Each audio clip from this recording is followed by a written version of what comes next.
क़ौमी असेंबली मुल्क में 24 यूनिवर्सिटियों ठाहिण वारो बिल मंज़ूर करे वरितो। क़ौमी असेंबली जो इजलास स्पीकर राजा परवेज़ अशरफ जी सदारत हेठि थियो, जंहिं में 28 प्राइवेट मेंबरनि जे बिलनि मां 24 बिल मुल्क जे मुख़्तलिफ़ इलाइक़नि में यूनिवर्सिटियूं ठाहिण लाइ पेश कया विया, जेके असेंबली तरफ़ां मंज़ूर कया विया, जॾहिं त असेंबली में काफ़ी मेंबर पिणु गैर हाज़िर हुआ। यूनिवर्सिटियूं ठाहिण वारे 24 बिलनि मां 16 क़ौमी असेंबली में वेठल मेंबरनि पेश कया, जेके वोट के ज़रिए पास किया विया, जॾहिं त बिलनि खे लाॻापियल कमेटी स्टांप न माणियो वियो।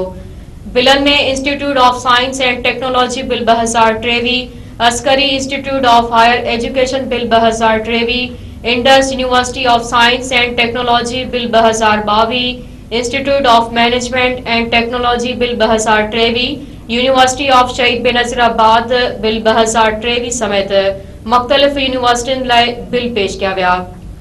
क़ौमी असेंबली में अक़लियती मेंबर खेलदास कोहिस्तानी तरफ़ां इस्लामिक इंस्टीट्यूट कायम करण लाइ बिल पास करायो।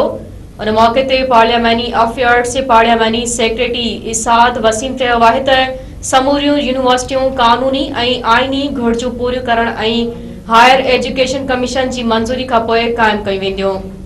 उन जो त हुकूमत क़ौमी असेंबली जे मेंबरनि जी तालीम लाइ अहमियत खे ॾिसे उहो फ़ैसिलो कयो त बिलनि जी मुखालिफ़त न कई वेंदी।